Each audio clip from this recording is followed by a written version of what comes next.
तो आज हम पढ़ाने जा रहे हैं मेज़रमेंट यानी मापन। तो मापन किससे कहते हैं? किसी दी गई राशि को उसके मात्रक से तुलना करने को ही क्या कहते हैं? मापन कहते हैं। मापन में निम्नलिखित दो तथ्यों की आवश्यकता होती है। एक होता है आंकिक मान और दूसरा होता है मात्रक। आंकिक मान को प्रदर्शित करते हैं यन से और मात्रक को प्रदर्शित करते हैं यन से। जैसे हुआ 2 मीटर, तो 2 हुआ आंकिक मान और मीटर हुआ मात्रक।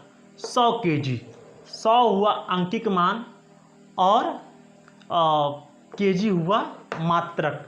जैसे 5 मीटर, 5 हुआ आंकिक मान यानी न्यूमेरिकल वैल्यू और मात्रक क्या हुआ? मीटर। जैसे 10 रुपया, तो 10 क्या है? आंकिक मान है। रुपया क्या है? मात्रक है। आप कहेंगे मात्रक तो होता नहीं, मात्रक तो 7 ही होता है, मीटर किलोग्राम सेंटीमीटर, हाँ 7 होते हैं, है कि ना भैया? मैं आपको समझा रहे हैं, समझाने के लिए बता रहे हैं। यानी मात्रक और आंकिक मान। आंकिक मान क्या होता है? 1 2 3 4 5 6 7, ये आंकिक मान। और मात्रक आप जानते करते हैं, मीटर हुआ, किलोग्राम हुआ, सेकेंड हुआ। आप कभी कहीं जाएंगे सामान लेने के लिए, कुछ भी लेने के लिए, तो आप पूछेंगे 2 मीटर, तो 2 क्या है? आपका आंकिक मान है और मीटर क्या है? मात्रक है। तो आंकिक मान मापन किसी दी गई राशि को उसके मात्रक से तुलना करने को क्या कहते हैं? मापन कहते हैं। मापन में निम्नलिखित दो तथ्य की आवश्यकता होती है। एक आंकिक मान यन और मात्रक यू, और यन इंटू यू बराबर नियतांक होता है। और यन यू बराबर नियतांक, इधर भी यन यू रखा जाएगा, इसीलिए हमने यन यू बराबर यन यू हो सकता है, लेकिन यहाँ पे यह फर्स्ट सेकंड वाले जिससे मालूम पड़े तो n1 u1 equal to n2 u2, n1 u1 equal to n2 u2 इधर कर दीजिए। n2 बराबर n2 u1 u2 equal to n1 u1, n2 बराबर n1, और ये u2 क्या जाएगा? भाग में जाएगा, u1 अपान u2। u1 और u2 क्या है? मात्रक है, नहीं मीटर, द्रव्यमान और ये समय और दूरी, ठीक है। द्रव्यमान, किलोग्राम और समय।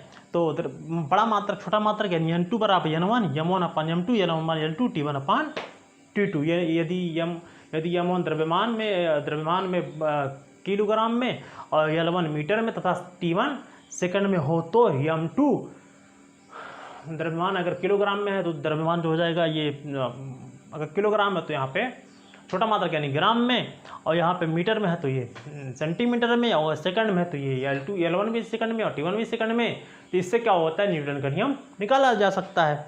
तो बहरहाल इस पे हमें बहस नहीं करनी है, ये होगा मेजरमेंट। मेजरमेंट में थोड़ा सा बहस करनी है, हमें थोड़ा पढ़ाना जो है वो मेन टॉपिक हमें है, हमारा है वो है मापन। तो हो गया, थोड़ा सा डिफिनेशन करके आगे चलना है, क्योंकि मुझे पढ़ाना ही नहीं इस पर। हमें पढ़ाना है वीमा पढ़ाना है, और वीमा पढ़ाना है, और उसके बाद हमें पढ़ाना है बड़े मात्रक को छोटे मात्रक में कैसे तब्दील किया जाता है, ठीक है ना। जैसे 1 मीटर को छोटा मात्रक क्या होगा? 1 मीटर सेंटीमीटर ना। 1 मीटर में 100 सेंटीमीटर होता नहीं, बड़ा मात्रक छोटे। 1 मीटर यानी 1 मीटर को छोटे मात्रक में कैसे तब्दील करेंगे? 1 मीटर में कितने सेंटीमीटर होता है? 100 सेंटीमीटर होता है ना।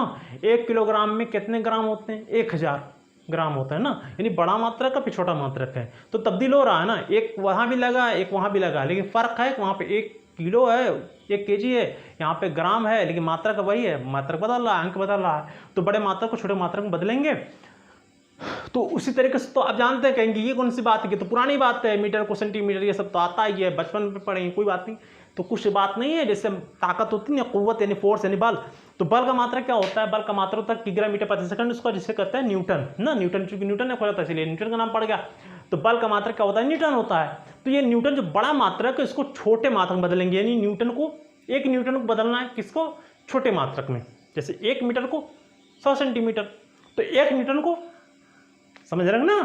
1 न्यूटन को अब डायरेक्ट बता दें वो आंसर अलग बात है, लेकिन 1 न्यूटन को डाइन में, 1 जूल को आर्क में, 1 न्यूटन को डाइन में कैसे परिवर्तित?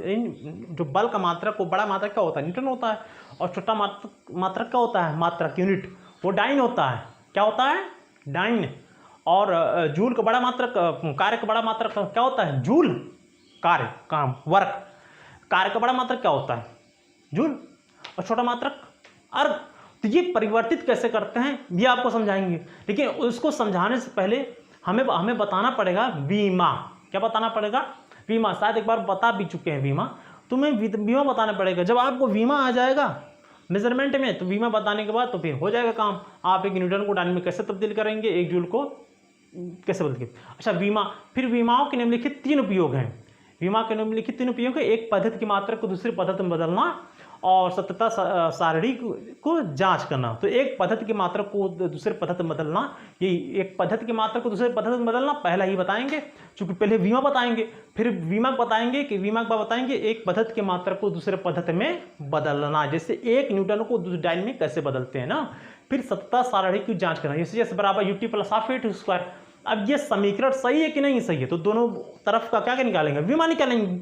अगर दोनों तरफ की वीमा बराबर हैं तो सही है, अगर दोनों को वीमा बराबर नहीं है तो समीकरण सही नहीं है। चलते हैं आगे, वीमा निकालते हैं तब।